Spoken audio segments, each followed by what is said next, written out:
되었으면 좋겠습니다.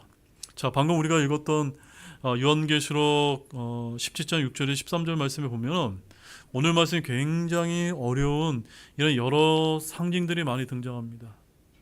하지만 여러분들이 오늘 말씀을 잘 듣고 따라오신다면 이 말씀 역시 그다지 어렵지 않게 이해할 수 있으리라 저는 그렇게 확신하고 있습니다. 자, 오늘은 요한계시록 강의 38번째 말씀으로 제목은 여자의 신비와 그녀를 나르는 짐승의 신비라는 제목으로 하나님의 말씀을 함께 공부해 보도록 하겠습니다. 우리 제목만 함께 읽어보겠습니다. 여자의 신비와 그녀를 나르는 짐승의 신비.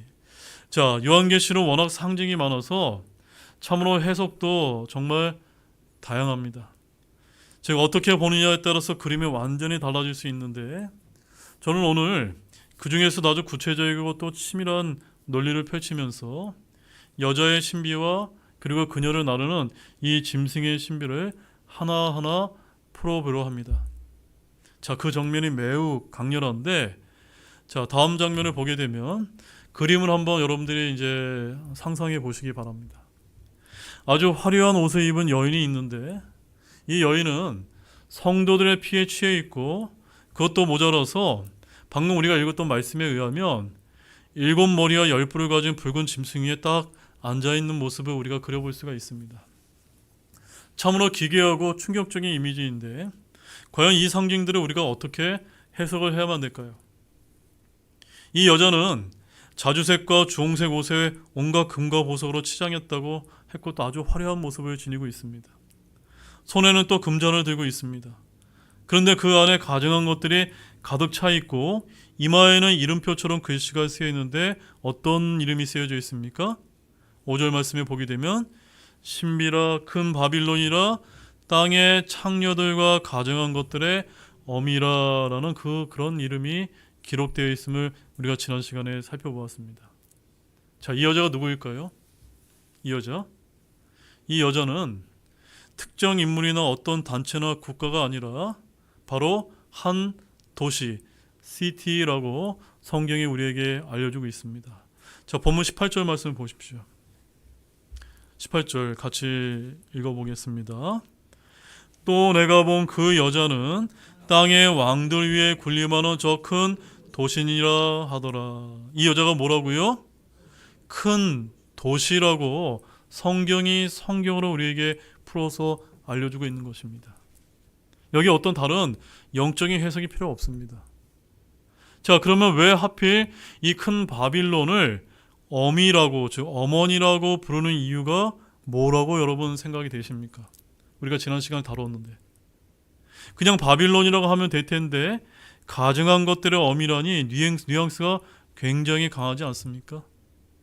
그것이 이 해석의 핵심 부분인데 바로 인류 역사에 존재했던 모든 거짓 종교, 잘못된 철학, 우상 숭배 또한 하나님을 모독하는 모든 행위들의 영적인 기원, 즉 그 뿌리가 뭐라는 겁니까? 바빌론이라고 하는 그 의미를 여기서 말해주고 있는 것입니다. 즉 모든 악한 것들이 거기서 태어났다는 뜻입니다. 심지어 우리나라의 토속신앙 같은 것들도 그 근원을 우리가 깊이 파고 들어가 보면 결국에는 이 고대 바빌론의 영향과 연결될 수 있다는 것입니다. 바로 창세기에 나오는 바벨탑 사건을 우리가 근거로 들 수가 있는데 거기서 인류가 언어가 갈라지고 전 세계로 흩어지면서 고대 바빌론의 종교와 사상도 함께 퍼져나갔다라고 그렇게 보는 것입니다. 각 지역의 문화에 맞게 아주 조금씩 변형되면서 겉모습은 다 달라도 그 핵심 사상, 예를 들면 다신교라든가 태양신 숭배라든가 샤머니즘 같은 것들의 원형이 바로 어디에 있다는 겁니까? 바빌론에 그 원형이 있다라는 그 표현이 바로 어미라고 이렇게 표현되고 있는 것입니다. 한마디로 모든 강의 발원지가 하나인 것처럼 영적인 DNA가 거기서부터 퍼져나갔다고 보는 것입니다. 그런데 여기서 한 가지 더 흥미로운 점은 이 땅의 어머니 도시인 큰 바빌론과 대조되는 또 다른 어머니 도시가 있다는 사실을 여러분 알고 계십니까? 그 도시를 우리가 뭐라고 부르죠? 여러분 갈라디아서 4장 26절 말씀 찾아보시죠. 오늘은 좀 서론이 긴데 이 말씀이 너무나 중요하기 때문에 우리가 이제 찾아보고자 하는 것입니다. 갈라디아서 4장 26절 말씀입니다. 자, 여러분들이 이제 최근에 이제 돌아다니다 보면은 이 갈라디아서 4장 26절 말씀을 근거로 해서 어머니 하나님을 이제 주장하는 이런 사이비 이단 종교단체를 많이 발견하게 되는데, 그들의 주장이 얼마나 엉터리인지를 지금 이 시간에 좀 말씀을 좀 공부해 보도록 하겠습니다. 자, 같이 읽겠습니다. 그러나 위에 있는 예루살렘은 자유로우며 우리 모두의 어머니라. 자, 이게 무슨 말입니까? 위에 있는 예루살렘이니까 새 예루살렘이 우리 모두의 뭐라고요? 어머니라고 하는 것입니다. 즉, 하늘의 예루살렘은 모든 믿는 신자들의 영적인 고향이요 우리 모두의 어머니라고 하는 그런 뜻을 갖고 있는 것입니다. 그렇게 되면 여기 대립 구도가 매우 확실해지지 않습니까? 성경에는 어떤 도시를 어미라고 말하는 두 도시가 있습니다. 한 도시는 뭡니까? 땅에 있는 큰 바빌론이고, 또 한 도시는요, 하늘에 있는 새 예루살렘인 것입니다. 즉, 땅에 있는 큰 바빌론과 하늘에 있는 새 예루살렘인데, 땅의 바빌론이 가증한 것들의 기원이라면 하늘의 예루살렘은 하나님의 자원들의 기원이라고 하는 아주 선명한 대조를 보여주는 것입니다. 이해하셨습니까? 따라서 오늘날 일부에서 주장하는 어머니 하나님을 들어서 이 갈라디아서 4장 26절을 말하는 것이 얼마나 엉터리인지 여러분 이제 이해가 되셨습니까? 아무튼 이 여자는 단순히 화려한 여인이 아니라 18절 말씀을 보게 되면은 땅의 왕들 위에 군림하는 저 큰 도시 시티라고 말하고 있고, 하늘의 예루살렘이 위에 있는 예루살렘 우리 모두의 어머니인 것과 대조적으로 이 땅의 바빌론은 땅의 장녀들과 가증한 것들의 어미인 큰 바빌론이다라는 이 말씀을 기억하기를 원합니다. 자, 오늘 강의의 목적은요, 바로 요한이 목격하고 전율했던 이 큰 바빌론이라고 불렸던 여자의 신비와 또한 여자가 타고 나르는 짐승의 신비를 성경적인 논리로 규명하는 데 있는 것입니다. 바빌론은 모든 혼합주의의 종교와 적그리스도적 철학의 모태이고, 오늘날 한국의 토속 종교나 이교도적 사상도조차도 그 근원을 우리가 거슬러 올라가면 이 어미에게 닿아 있다는 것을 알 수가 있습니다. 자, 이제 우리는 이 환상의 시각적인 충격을 넘어서 역사의 주관자이신 하나님의 섭리를 드러내는 천사의 해석에 우리가 귀를 기울여서 이 시대의 영적인 흑암을 분별하도록 하겠습니다. 자, 그럼 이 음녀 큰 바빌론의 정체를 우리가 이제 알았으니까 이제 그녀의 행적으로 넘어가서 본격적으로 강의 말씀을 보도록 하겠습니다. 자, 우리 그런데 이 구절이 단지 미래에 일어날 어떤 한 사건만을 가리키는 것이 아니라는 것을 우리가 알 수가 있습니다. 자, 여기 보게 되면은 과거와 미래를 모두 포함한다고 우리가 해석을 하고 있는데, 자, 먼저 우리 6절 말씀 한번 다시 한번 읽어보실까요? 6절 말씀 뭐라고 기록되어 있습니까? 함께 읽어보겠습니다. 또 내가 보매 그 여자가 성도들의 피와 예수님의 순교자들의 피에 취하였으며 내가 그녀를 보고 크게 놀라며 이상히 여기니. 여기서 요한이 왜 놀라고 있습니까? 놀란 것은 그녀가 치장한 금과 보석 때문이 아니라 바로 그녀가 마시고 있는 잔인한 음료 때문에 놀랐다라고 말씀하고 있습니다. 바로 요한이 이토록 놀란 것은 이 여자, 즉 바빌론 체제가 하나님의 백성을 도살하는 일에 광분해 있었기 때문인 것입니다. 바로 그녀가 피를 흘리는 정도가 아니라 성도들의 피와 예수님의 순교자들의 피에 취해 있던 것을 보았던 것입니다. 역사 속에서 이 음료 체제는 시대와 민족을 달리하면서 무엇을 이제 흘려왔던 것입니까? 수많은 성도들의 피를 흘려오는 일에 가담했었다라고 말씀을 하고 있는 것입니다. 자, 그런데 이 구절이 단지 미래에 일어날 어떤 한 사건만을 가리키는 것이 아닙니다. 바로 과거와 미래를 모두 포함한다고 해석을 하는데, 1차적으로는 성경이 예언하는 극심한 혼란의 시기, 이른바 7년 환란기에 있을 대대적인 성도 박해를 의미한다고 보이지만, 더 넓게는 바로 인류 역사 전체에 걸쳐서 성도들의 피를 흘려온 거대한 음료 체제 그 자체를 상징한다고 이렇게 보는 것입니다. 그러니까 특정 시대나 집단이 아니라 역사를 관통하는 하나의 거대한 시스템 같은 거라는 것 말씀입니다. 자, 그 역사적인 사례를 제가 이제 구체적으로 제시를 해드리게 된다면, 고대 바빌론 이후에 중세 암흑 시대 로마 카톨릭, 심지어 근현대의 무슬림과 공산주의자까지 전부 다 여기에 포함되어 있다고 보는 것입니다. 이 모든 세력의 배후에는 바로 이 바빌론이라고는 영적인 어미가 있다고 보는 것입니다. 특히 방금 이 로마 카톨릭을 제가 언급해 드렸는데, 로마 카톨릭이 바빌론 종교의 뿌리라고 보기보다는 그 특징을 가장 잘 보여주는 대표적인 열매요, 표본이라고 볼 수가 있는 것입니다.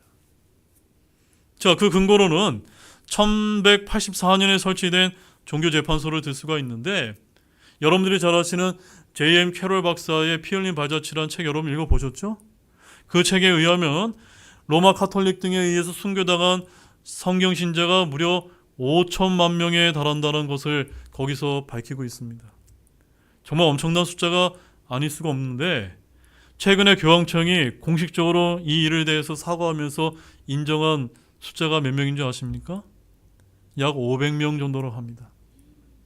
그러니까는 공식 사과하면서 밝힌 500명이라는 숫자는 5천만 명이라는 이 진실을 축소하려는 정말 그 위선이 아닐 수가 없는 것입니다.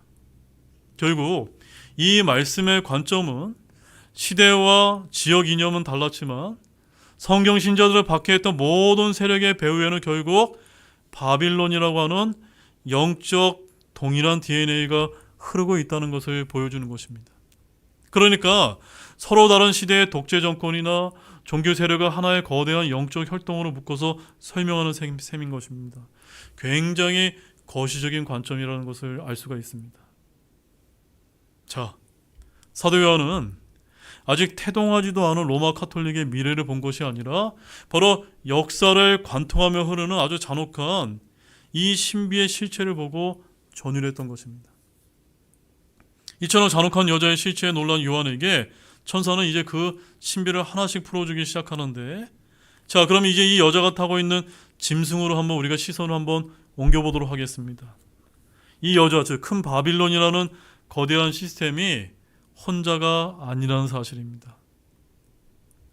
자, 천사는 요한의 놀람을 이제 진정시키며 해석의 열쇠를 제시하는데, 본문 7절 말씀을 우리 함께 읽어보도록 하겠습니다. 그 천사가 내게 이르되 내가 어찌하여 놀라느냐? 내가 그 여자의 신비와 그녀를 나르는 짐승 곧 7머리와 10뿔을 가진 짐승의 신비를 내게 말하여 주리라.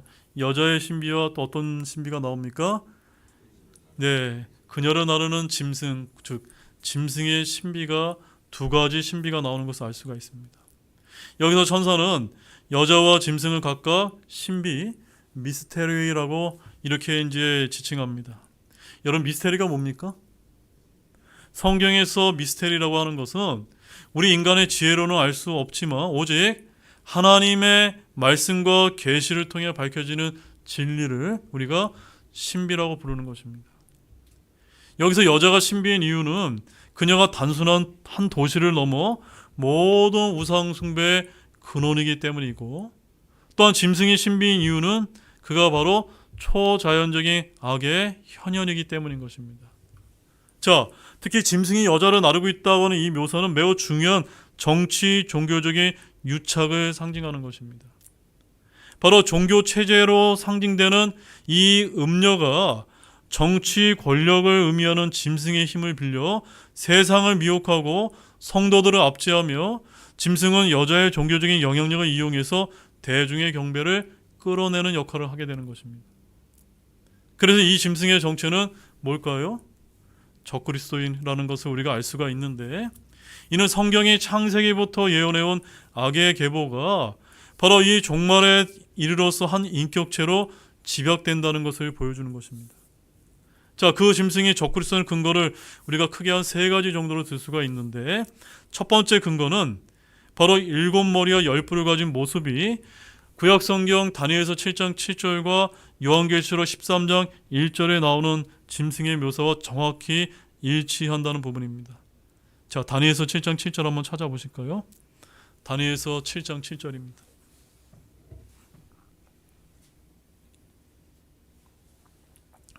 다니엘서 7장 7절 말씀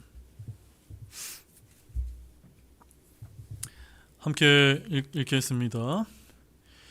이 일들 뒤에 내가 밤의 환상들 속에서 보았는데 보라, 넷째 짐승은 두렵고 무서우며 힘이 강하고 또 큰 쇠이빨을 가지고 있어서 삼키고 부수어 산산조각 내며 그 나머지를 자기 발로 짓밟았더라. 그 짐승은 그것 전에 있던 모든 짐승들과 다르고 또 열 뿔을 가졌더라. 여기 다니엘서 7장 7절에 어떤 짐승이 나옵니까? 넷째 짐승이 나오는데 이 짐승이 바로 오늘 계시록의 사도 요한이 보았던 그 열 뿔을 가진 짐승과 동일한 짐승을 말해주는 것입니다. 누굽니까? 적그리스도를 가리키는 것입니다. 또한 계시록 13장 1절을 가보십시오. 계시록 13장 1절.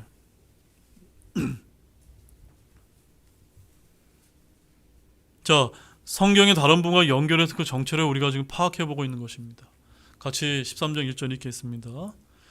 내가 바다의 모래 위에 서서 보니 바다에서 일곱 머리와 열 뿔을 가진 한 짐승이 일어났는데 그의 뿔들 위에는 10개의 왕관이 있고 그의 머리들 위에는 신성모독하는 이름이 있더라. 바로 열 뿔이 뭐라는 것을 알 수가 있습니까? 열왕이라는 것을 알 수가 있습니다. 바로 이 짐승 역시도 바다에서 올라온 짐승으로 적그리스도를 가리키는 것입니다. 이제 천사는 이 신비의 핵심이 이 짐승의 정체와 그의 기괴한 존재 양식에 대한 구체적인 설명을 이제 이어가게 되는데, 이것이 두 번째 근거인 것입니다. 자, 그럼 이 짐승이 적그리스도인 두 번째 근거가 무엇일까요? 8절 상반절을 보십시오. 들어가는 잔인하까지 한번 읽어보겠습니다. 내가 본 그 짐승은 전에 있었다가 지금은 없으나 앞으로 바닥 없는 구덩이에서 올라와 멸망으로 들어갈 자니라. 자, 성경에서 천사가 먼저 이 짐승에 대해서 말해주고 있는 장면인 것입니다. 요한이 본 짐승은 어떤 특징을 보이고 있습니까? 전에는 있었다가 지금은 없으나 앞으로 어디서 올라옵니까?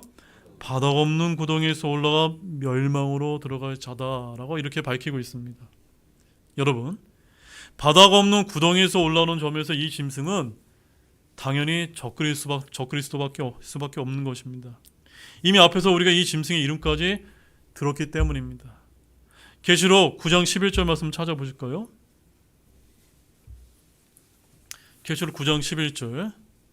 자, 거기에 이제 이 바닥 없는 구덩이에서 올라오는 존재가 어떤 존재인지를 더 정확하게 보여주고 있습니다. 같이 읽어보겠습니다. 그것들을 다스리는 왕이 그것들에게 있었는데 그는 바닥 없는 구덩이의 천사니라. 그의 이름은 히브리어는 아바돈이지만 그리스 말로는 그가 아폴리온이라는 이름을 가졌더라. 여기서 바닥 없는 구덩이의 천사라는 표현이 나오는데 그의 이름이 아바돈 아폴리온인데 이 의미는요, 바로 파괴자라고 하는 뜻을 가지고 있다고 합니다. 바로 그 존재가 적그리스도와 연결된다라고 이렇게 이제 보는 것입니다. 특히 이런 바닥 없는 구덩이라는 게 영어로 이제 보게 되면 바텀리스 핏이라고 합니다. 바텀이 뭡니까? 배 밑바닥을 바텀이라고 하는데 바텀리스 핏은 바닥이 없는 구덩이를 이제 말하는 것입니다. 여러분, 성경에서 이 바텀리스 핏, 바닥 없는 구덩이가 어떤 공간일까요? 지옥일까요? 네, 지옥은 지옥인데 지옥과는 약간 다른 이제 개념이라고 보시면 됩니다. 즉, 바닥 없는 구덩이라는 것은 특별히 타락한 영적 존재들, 특히 마귀들을 마지막 때 심판 때까지 임시로 가두어두는 감옥 같은 곳으로 이렇게 여러분들이 생각하시면 되겠습니다. 그리고 거기서 올라온다는 것은 그만큼 사악하고 초자연적인 존재라는 것을 암시하고 있는 것입니다. 이해하셨습니까? 그렇다면 마지막 세 번째 근거는 무엇일까요? 바로 멸망의 아들이라는 별명입니다. 자, 이 표현이 신약 성경에 딱 두 번 나오는데, 한 번은 요한복음 17장 12절에서 가룟 유다에게 예수님이 멸망의 아들이라는 표현을 쓰신 바가 있고, 또 다른 한 번은 데살로니가 후서에서 죄의 사랑과 멸망의 아들, 즉 적그리스도에게 쓰인 바가 있습니다. 바로 멸망으로 들어갈 자와 멸망의 아들이 같은 존재를 가리킨다는 논리인 것입니다. 바로 사도 요한은 멸망의 아들, 멸망으로 들어갈 자라는 말을 통해 이 자가 누구인지 충분히 알아들었던 것입니다. 바로 여러 단서들을 종합해서 짐승이 뭐라는 것을 우리가 알 수가 있습니까? 적그리스도라고 라는 결론을 우리가 이렇게 내리게 되는 것입니다. 자, 그러면 앞서 우리가 이제 상반절에서 전에 있었다가 지금은 없으나 앞으로 바닥 없는 구덩이에서 올라와라는 이 말씀을 우리가 시간적으로 어떻게 이제 해석을 할 수가 있을까요? 꽤 수수께끼처럼 이제 보이는데, 이는 바로 미래에 있을 7년 환란기 중에 벌어지는 사건의 순서로 보게 되면 우리가 쉽게 이해할 수가 있습니다. 자, 먼저 전에 있었다고 하는 것은 적그리스도가 환란기 전반 3년 반 동안 나타나 활동하는 시기를 이제 말하는 것입니다. 그리고 두 번째로 지금이 없다는 것은 그가 갑자기 치명적인 상처를 입고 죽은 것처럼 보여서 세상 무대에서 잠시 사라지는 때를 이제 의미하는 것입니다. 그럼 세 번째로 바닥 없는 구덩이에서 앞으로 올라와서 즉 다시 나타난다는 것은 뭘 뜻하는 것일까요? 부활을 이제 의미하는 것입니다. 바로 그가 바닥 없는 구덩이로부터 사탄의 권능을 잊고 기적적으로 살아나는 마치 예수님의 부활하는 모습처럼 다시 나타나는 순간을 가리키고 있는 것입니다. 바로 이때 어떤 일이 벌어진지 아십니까? 요한계시록 11장 말씀을 가보게 되면 하나님의 두 증인을 죽인다라고 말씀하고 있습니다. 계시록 11장 7절 말씀 찾아보십시오. 계시록 11장 7절. 자, 같이 읽어보겠습니다. 그들이 자기들의 증언을 마칠 때 바닥 없는 구덩이로부터 올라오는 짐승이 그들을 대적하여 전쟁을 일으켜서 그들을 이기고 그들을 죽일 것임을. 여기 그들이 누굽니까? 바로 두 증인인 것을 알 수가 있습니다. 엘리야와 모세라고 우리가 이제 추정이 되는데, 이들이 증언을 마칠 때 누가 올라옵니까? 바닥 없는 구덩이로부터 이 적그리스도가 올라온다고 말씀하고 있는 것입니다.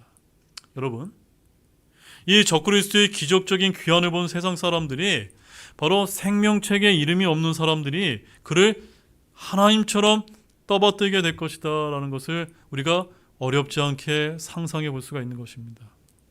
이는 정말 노골적으로 누구를 모방하는 것입니까? 예수님의 죽음과 부활과 재림을 이제 흉내내는 것입니다. 마치 사탄의 패러디 같습니다. 이는 마귀의 가짜 재림이라고까지 우리가 이렇게 표현할 수가 있는데, 하지만 그의 마지막은 이미 정해져 있습니다.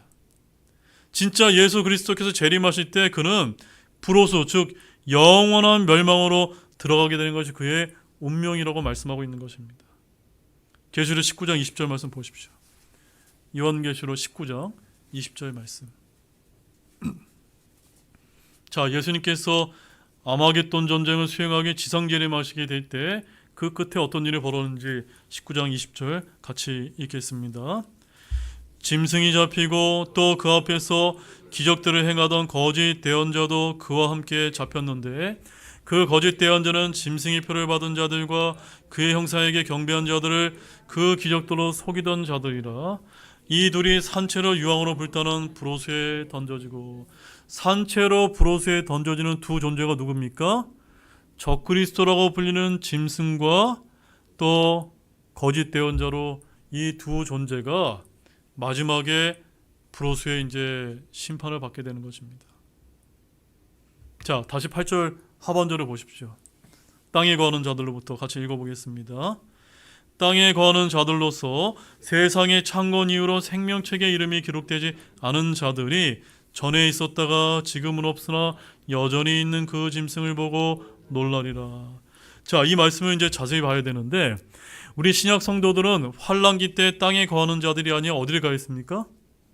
하늘에 거하게 될 것입니다. 아멘이십니까? 그런데 14만 4천 명은 환란기 중반에 하늘로 들림을 받는다는 사실을 제가 이미 말씀드린 바가 있습니다. 또한 환란 성도들 역시 7년 환란기 후반에 하늘로 들림을 받는다고 이미 말씀을 드렸습니다.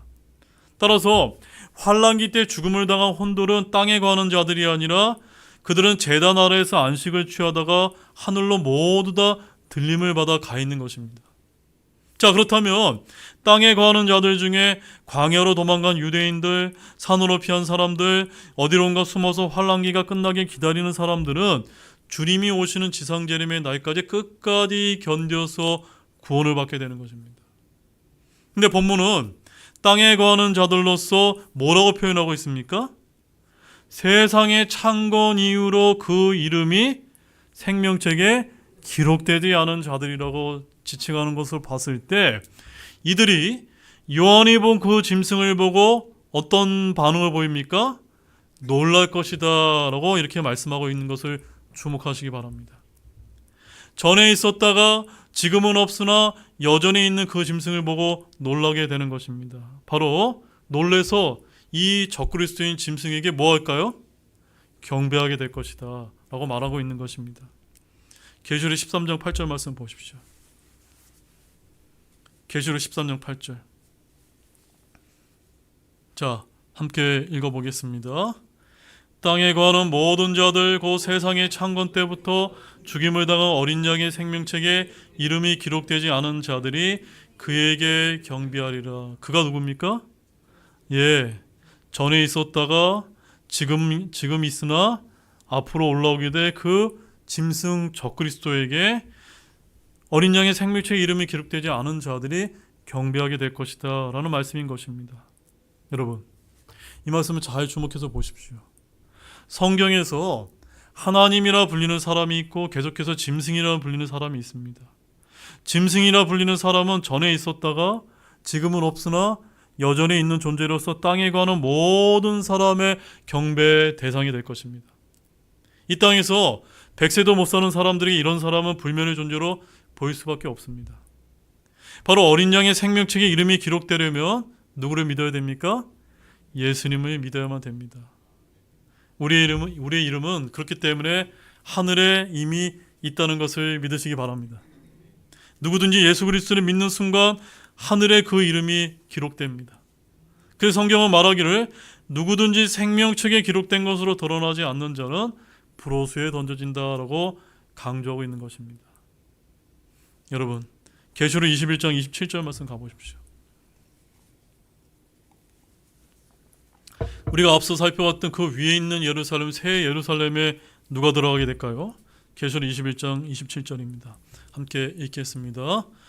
더럽게 하는 것은 어떤 것이든지 결코 그곳으로 들어가지 못하며 또 무엇이든지 가증한 것을 이루게 하거나 거짓말을 지어내는 것도 들어가지 못하되 오직 어린 양의 생명책에 기록된 자들만 들어가리라. 제가 묻겠습니다. 여러분의 이름은 어린 양의 생명책에 기록되어 있음을 여러분 확신하고 계십니까? 그렇다면 우리는 위에 있는 그 예루살렘에 반드시 들어가게 될 줄로 굳게 믿으시기 바랍니다. 감사하지 않습니까? 자, 이제 짐승이 우리가 이제 적그리스도라는 것은 이제 이해가 됐는데 그 모습이 어떻습니까? 굉장히 특이합니다. 여기 7머리와 10뿔이라고 되어 있는데 천사는 지혜 있는 생각이 필요함을 전제하면서 이 짐승의 7머리가 무엇인지 설명을 하고 있는데 9절 말씀 보십시오. 본문 9절 함께 읽어보겠습니다. 여기에 지혜 있는 생각이 있으니 그 7머리는 그 여자가 앉아있는 7산이라. 자, 7머리가 뭐라고요? 7산이라고 이렇게 되어 있는데 누가 앉아있습니까? 여자가 앉아있는 7산이라고 이제 말하고 있기 때문에 많은 분들이 이 7산을 뭐라고 해석을 합니까? 저 바티칸의 로마의 7 언덕이라고 이렇게 이제 생각하시는 분이 많습니다. 하지만 저는 분명히 말씀드리지만 그렇지 않다라고 보고 있습니다. 왜냐하면 여러분, 바빌론은 역사적으로 어디에 세워진 도시죠? 산이 아니라 평지에 세워진 도시라는 점을 우리가 첫 번째로 지적해 볼 수가 있고, 더 중요한 근거로는 성경에서 산은 뭘 의미할까요? 산은 종종 왕국이나 제국을 의미한다고 봅니다. 뭐라고요, 여러분? 왕국이나 제국을 의미합니다. 그래서 시편 30편 7절 말씀에 다윗이 주께서 내 산을 강하게 세우셨으나 라고 말할 때 내 산이 뭡니까? 다윗의 왕국을 의미하는 것이고, 예레미야서 51장 25절에서 바빌론 제국을 멸망의 산 또는 불탄 산이라고 부르고 있기 때문에 이 멸망의 산, 불탄 산 역시도 멸망하게 될 왕국을 의미하는 것입니다. 따라서 여기서 산이라고 하는 것은 뭘 의미한다고 보는 것입니까? 왕국이라는 것을 우리가 분명하게 알 수가 있는 것입니다. 자, 그런데 여기 일곱 산은 일곱 왕들 또 일곱 왕국을 가리키는데 왕과 왕국은 동일한 의미인 것입니다. 무엇보다 본문 10절을 보게 되면 일곱 산이 일곱 왕이라는 말을 볼 수가 있습니다. 따라서 일곱 머리는 인류 역사 속에서 여자의 씨를 멸절시키기로 했던 일곱 왕국과 제국을 의미한다고 보는데, 다음 우리 화면을 잠깐 보십시오. 그 일곱 왕이 누구일까요? 본문 10절 말씀 읽어보십시오. 또 일곱 왕이 있는데 다섯은 망하였고 하나는 있으며 다른 하나는 아직 오지 아니하였으나 그가 오면 반드시 잠시 동안 머물리라. 자, 첫 번째 왕국이 어디일까요? 이집트고 이집트의 파라오입니다. 그 다음에 두 번째는요, 아시리아의 사네립이고, 세 번째는요, 바벨론의 느부갓네살, 네 번째는요, 메데 페르시아의 다리오, 다섯 번째는요, 그리스의 알렉산더. 이 다섯은 어떻게 됐다고요? 망했다. 그러니까 요한이 이 요한계시를 기록할 시점에 이 다섯 왕국은 이미 망하고 없었다라고 하는 이런 표현인 것입니다. 그리고 이집트와 아시리아 등은 정말 구약 성경에 나오는 이스라엘 오랜 숙적들이었습니다. 맞습니까, 여러분? 그리고 여기서 아직 하나는 있는 제국과 아직 오지 않는 제국을 언급을 하고 있는데, 여섯 번째 왕국은 어떤 왕국일까요? 당시 이스라엘을 지배했던 로마 제국을 말하는 것이고, 그리고 마지막 일곱 번째는 아직 이르지 아니한 제국으로 미래에 나타날 적그리스도의 왕국을 가리키는 것입니다. 이해하셨습니까, 여러분?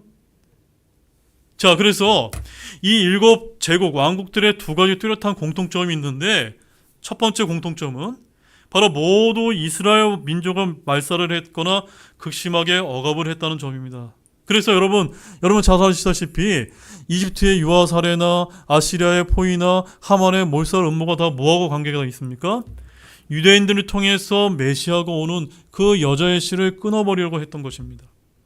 그 다음에 두 번째는 이들 제국의 종교가 신기할 정도로 유사한데 그 뿌리가 모두 어디하고 다 있을까요? 바빌론이란 그 어미와 다 있는 것입니다. 또 바빌론이 나옵니다. 모든 것이 바빌론으로 연결되는 것입니다. 이렇게 이 일곱 제국은 모두 바빌론 종교의 뿌리를 두고 있으며 그리스도의 초림과 재림을 막기 위해 하나님의 백성을 공격되는 공통점이 있는 것입니다. 바로 이 역사는 단순한 과거가 아니라 이제 나타날 여덟째 왕을 위한 전주곡에 해당되는 것입니다. 자, 이제 여덟째 왕의 신비를 볼 수가 있는데, 바로 일곱 왕의 계보 끝에 누가 등장합니까? 여덟째 권력자가 등장합니다. 자, 11절 말씀 읽어보시죠. 함께 읽겠습니다. 전에 있었다가 지금은 없는 그 짐승은 곧 여덟째이며 그 일곱에 속한 자라.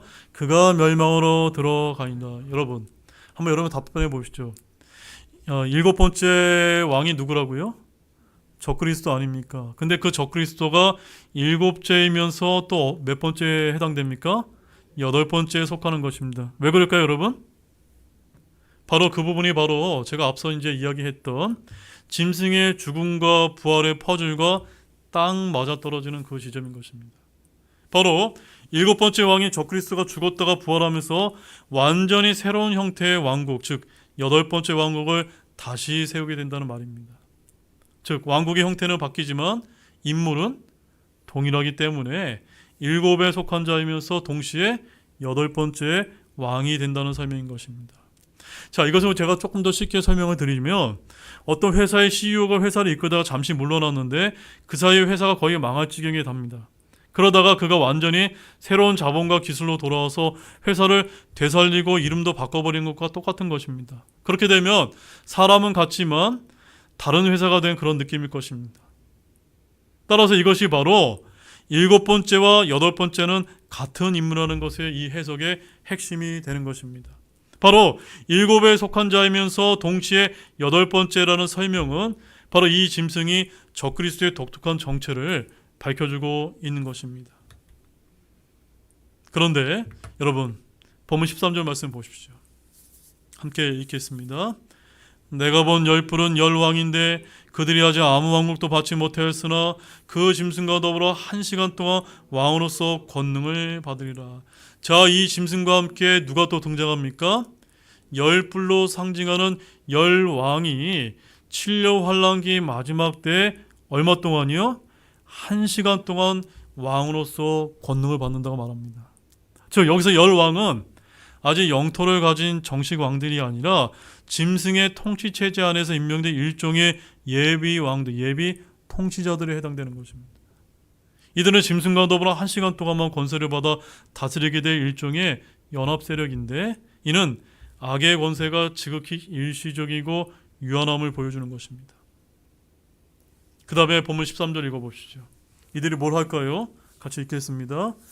이들이 한 생각을 가지고 자기들의 권능과 힘을 그 짐승에게 주리라. 여기 이들이 누굽니까? 열왕이 마지막 때 한 생각을 가지고 적그리스도인 짐승에게 자신의 권능과 힘을 주게 되는 것이죠. 왜 줄까요? 바로 지상재리 마치는 예수 그리스도를 막기 위해서, 아마겟돈 전쟁을 준비하기 위해서 그들이 이런 일을 벌이게 되는 것입니다. 중요한 점은 한 생각을 가졌다는 사실입니다. 그들은 자신의 모든 정치적인 권력과 군사력을 자발적으로 짐승에게 양도하게 될 것입니다. 이는 단순한 외교적인 동맹이 아니라 하나님을 대적하고 성도들을 멸절시켜 궁극적으로 아마겟돈에서 어린 양과 싸우기 위한 사탄적 대동단결이라고 이렇게 보이는 것입니다. 오늘날 세계 정부를 향한 움직임이나 권력의 중앙 집중화는 바로 이 한 생각을 향한 전주곡임을 우리는 간파할 필요가 있습니다. 자, 이처럼 경고해 보이는 악의 연합도 결국 어린 양의 권능 앞에 무너지 모래상에 불과하다는 사실을 여러분 알고 계십니까? 이제 결론의 말씀을 드리도록 하겠습니다. 승리는 적그리스도인 짐승의 것이 아니라 누구의 것입니까? 어린 양의 것이고, 어린 양을 따르게 될 우리의 것이라고 저는 그렇게 믿고 있습니다. 여자와 짐승의 권세가 아무리 거대해 보여도 그들의 끝은 멸망과 불옷이라고 성경은 분명하게 말씀을 하고 있습니다. 따라서 역사의 진정한 주인공은 짐승이 아니라 어린 양 예수 그리스도이심을 굳게 믿으시기 바랍니다. 바로 세상의 권력이 한 곳으로 집중되고 혼란스러울수록 우리는 이미 승리하신 주님 편에 굳건히 서 있다는 사실을 믿으면서 참으로 최후의 승리가 되시는 모두가 되시기를 주님의 이름으로 간절히 축원합니다. 기도가 마치겠습니다.